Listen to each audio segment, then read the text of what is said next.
So we are towards the end of the module 1, Introduction to Microwaves. So this is the last topic concerning that module. So as part of this module, at the last we have strip lines, microstrip lines and coupled lines. So we'll cover strip lines and microstrip lines. Since coupled lines is not that important, it will be a self-study. So what are strip lines is? So strip lines and microstrip lines are usually found in compact devices like our smartphones, calculators, and many such devices. We have also talked about microstrip antenna in the last semester. So that is also made of microstrip lines. So these are strip lines. The structure is given as follows. We have two copper strips separated by a distance b, which consists of a dielectric constant epsilon r. And in the middle we have another strip. So there are total 3 strips, and this strip may have a thickness t, which is not mentioned here. So I'll just show it. So this thickness is t. So now what will happen? You will impress a signal between these two lines, between this center strip and these two ground planes. These are usually the ground planes. So these blue lines represent conductor and the white space in between represents dielectric. Okay, so this is conductor and this is dielectric. So now what will happen when you impress a signal? Now since this is the center conductor and this, as I said, are ground planes, so I can say this is positive and this is negative, or I can say this is positive with respect to this, that is this will be negative, this will be positive, right? So electric field will always go from positive to negative, we know that. So how will the electric field be oriented? In this direction. Similarly for this, it will be in this direction. So what will happen here?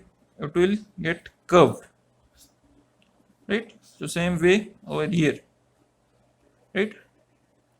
So this is the structure, simple structure of a strip line. So they are separated by a distance d. The width of the center strip is w, thickness is t. This is not that important, so we will not discuss that. So there are some parameters related to the strip line. So we call that as design of strip line. So usually you will get a question of design a strip line with so and so parameters. So one of the things is width w is given, the distance b is given, and you have to find the characteristic impedance corresponding to that. So then what we do, w is given, b is given. So from this we can calculate we by b, where w is the effective width. So what is we by b? It is w by b minus 0 if w by b is greater than 0.35, and if w by b comes out to be less than 0.35, we use this formula, w by b minus of 0.35 minus w by b the whole square. So this is what we by b. So from this what you can find we? You can multiply both sides by b, so you will get what we. So what will be z0 then? 30 pi upon root epsilon r into b upon we plus 0.441 b, right? So this is the formula given width and separation between the two ground planes, right? But usually what happens, we know the characteristic impedance. We have always talked about characteristic impedance in transmission lines and in stub matching. So it is usually known, right? So from that we have to find the width. So for that we inverse these formulas. So from these formulas we can derive. Again, derivation is not there for any of the formulas. So how to find the width? So it is again found out as width by distance between ground planes, that is w by b. So for that we have a condition. If root epsilon r into z0 is less than 120, we use this formula. If root epsilon r z0 is greater than 120, we use this formula. So if root epsilon r z0 is less than 120, w by b is x. And if it is greater than 120, what is the formula? 0.5 minus square root of 0.6 minus x. And what is x? 30 pi upon root epsilon r z0 minus 0.441. This is x. Remember, this will give you w by b and not w. So you have to multiply w by b by what? B. B will be given. What is b again? Distance between the ground planes, right? Then they ask you dielectric loss and conductor loss. So you will be having some losses in the dielectric and in the conductors. So dielectric loss is given by alpha d. It is k tan delta by 2 Napier per meter. Now what is this k? It corresponds to beta, which we have used in antenna and wave propagation and electromagnetics. So this is nothing but beta. So what is the formula for beta? 2 pi by lambda, right? And lambda is what? C by f. But we have seen that phase velocity Vp is what?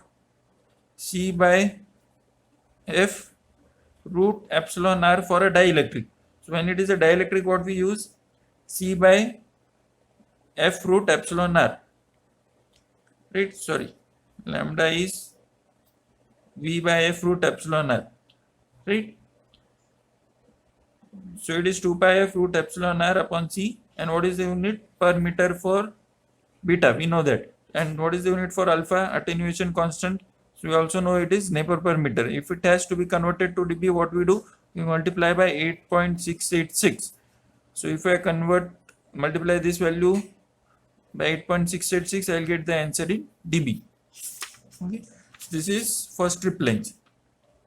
Similarly, I have formula for alpha C. So what is alpha C? That is conductor loss. So 2.7 into 10 raised to minus 3 Rs epsilon r Z0 upon 30 pi times B minus T into A. It is not ampere, it is into A. For root epsilon r Z0 is less than 120. And it is 0.16 Rs upon Z0 into B into capital B for root epsilon r Z0 greater than 120. Now what is this A and what is this B? It is given by these formulas. This is A, this is B. I know the formulas are complicated, but you don't have an option. But the good thing is usually these are not asked in the exam. But you never know, in worst case it might be asked. Usually what they'll ask is single stub matching, double stub matching and impedance matching using LC sections or lumped section matching, which is also called as. But for the worst case I am taking this. Okay, so these are the formulas. So let's see how to design. So the question is find width for a 50 ohm copper strip line with B equal to 0.32 centimeter and epsilon r equal to 2.2. If dielectric loss tangent is 0.001 and operating frequency is 10 gigahertz, calculate attenuation in dB per lambda. Assume conductor thickness as T equal to 0.01 mm. If now thickness is not given, you can assume it to be 0. So what we have to find? Width. And what is given? 50 ohms means Z0 is given. Right? So which formula we'll use? We'll use this formula. So what is the first step? We calculate root epsilon r Z0. Right? So what is root epsilon r? What is epsilon r? 2.2. So root epsilon r is 2.2 into Z0 is 50. So this value is less than 120. So we'll write root epsilon r Z0 equal to 74.162, which is less than 120. So what we have to use? We have to use W by B equal to X. Therefore W by B equal to X. And what is X? 30 pi upon root epsilon r Z0 minus 0.441. Right? So 30 pi divided by the answer we got minus 0.441. So what is it? 0.83. So therefore W by B, again remember this is W by B, 0.83. So what will be W? 0.83B. So 0.83 into B. B is given 0.32 centimeter. So 0.32 into 10 raised to minus 2. So it is what? 2.656. Can I say this is mm? So usually we'll write width in mm. Why? Because these are strip lines and micro strip lines. They are of the order of mm's only. Because you imagine, again I said, if they are used in mobile phones, calculators, etc. So you see the lines can be of the order of mm's. Right? So W is how much? 2.656 mm. Right? Next, what we have to find? What they have asked, dielectric loss tangent is given, calculate attenuation. So we require alpha. So what is alpha? Total alpha will be alpha D plus alpha C. Right? So what is alpha D? It is K tan delta by 2. And what is K? 2 pi by lambda, which is 2 pi F root epsilon r upon C. So 2 pi into 10 gigahertz is the frequency upon 3 into 10 raised to 8.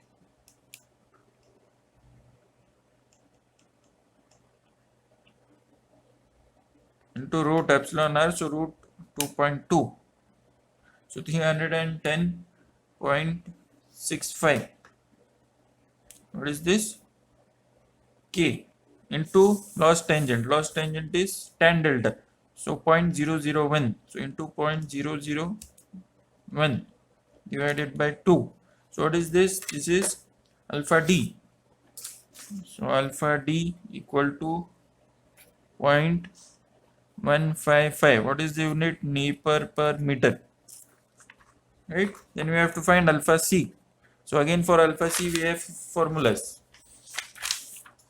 So alpha C is this into A for root epsilon r z less than z naught less than 120. This is what we have got. We have got the value of 74. So it is less than 120. So you have to use this formula. So for that you require A. So A is what? 1 plus 2 into W. What is W? You have got it. 2.656 mm. And T is given as 0.01 mm. So I am using mm only. So I will use 2.656 upon 0.01. Sorry, it is B minus 2. So B is how much? 0.32 centimeters. So how much mm into 10? 3.2 mm. So 3.2 minus 0.01 plus 1 upon pi into what is B? 3.2 plus 0.01 upon 3.2 minus 0.01 ln of 2 into 3.2 minus 0.01 upon 0.01 equal to. So this is 4.73. What am I calculating? A. Yes. 4.73 into this value. So what is this? Into 2.7 into 10 raised to minus 3 into RS. Now RS, it will be given in the exam. It is 0.026 ohms for copper. If it is not given, you assume it as this value if you remember, or you assume any value. But it should be given. Again, I have taken this numerical from Pozar. It is solved example. In the solved example, they have not mentioned. But while calculating, they have mentioned this RS is given as this. It is a standard value for copper. So if it is not given in the exam, you assume wait for the university, and if there is no respite from university you can approximate it. So into 0.026 into epsilon r is 2.2 into z naught is 50 into A. What was A? 4.73 divided by 30 pi times B minus T. B was 3.2 mm minus 0.01 mm. So what is this?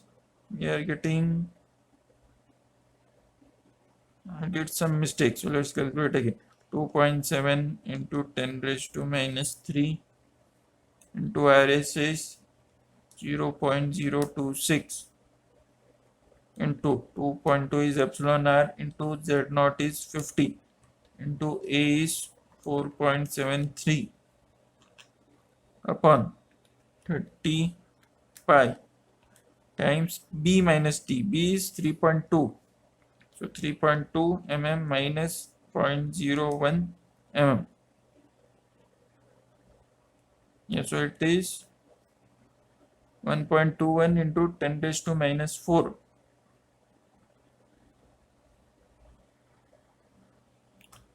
So it is 1.21 into 10 raised to minus 4 Nipper per mm, because we have taken that in mm, right? So what is alpha C in 1? It will be per 10 raised to minus 3, so into 10 raised to plus 3, so 0.121 Nipper per meter. So what is there for alpha? It is alpha D plus alpha C. So 0.155 plus 0.121. So this is 0.276. In dB, what will it be? Into 8.686. So 2.4 LT. So 2.4 dB per meter. So for 1 meter, it is 2.4 dB. right? So for one wavelength, what will it be? So for that, first we'll require what? Lambda. So again, lambda will be what? Lambda is c by f root epsilon r. So 3 into 10 raised to 8 upon 10 into 10 raised to 9 into square root of 2.2. So it is 0.202 meters, right? So this is what dB per meter. So for 1 meter it is 2.4 dB, right? So but we want only for one wavelength. So for 0.02202 meter, what will it be? X. So X will be what? 2.4 in 2.202, right? This 0.020, sorry, right? So therefore alpha equal to 2.4 into 0.0202. So this is 0.04848 dB per lambda as asked in the question, right? So this is our design of strip line. So next let's go for micro strip line. So if you have understood strip line, micro strip line is very simple. It is just half of a strip line, right? So you observe this is a strip line. So if I take only half, what is gives? A copper strip and a other copper strip, right? So that becomes a micro strip length. So this distance is d, width is again w, separated by dielectric constant of epsilon r. So this acts as a ground now. So electric field will be oriented in this way, and this will be the curved electric field. Now this upper dielectric is there, and this dielectric might be different. So the electric field might go like this. Because of that, this epsilon r changes to something called as effective dielectric constant. Why? Because there are two dielectrics. So because of that, effective dielectric constant changes. This is d, right? So for that we have this formula. So again, first calculate epsilon effective, then w by d using these formulas. For less than 2, use these formulas. For greater than 2, use these formulas. Here you have capital A, here you have capital B. Those formulas are given here for A and B.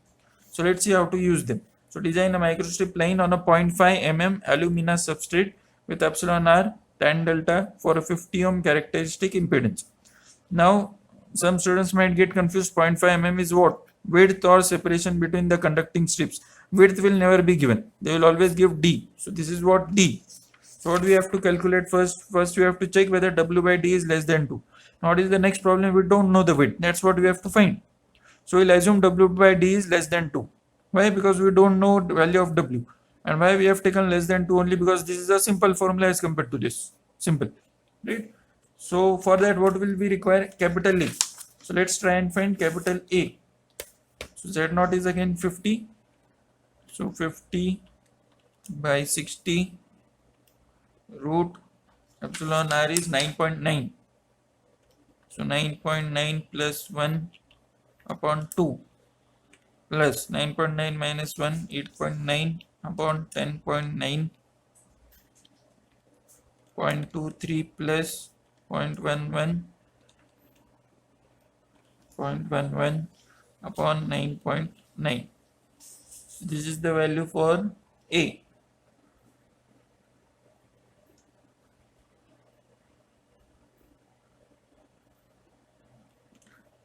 So A equal to 2.142. So next what we have to find? 8 e raised to A. So 8 e raised to answer upon alpha e raised to 2 answer minus 2. This minus 2 is below, not with that a. So 0.965. So what we are getting? W by d.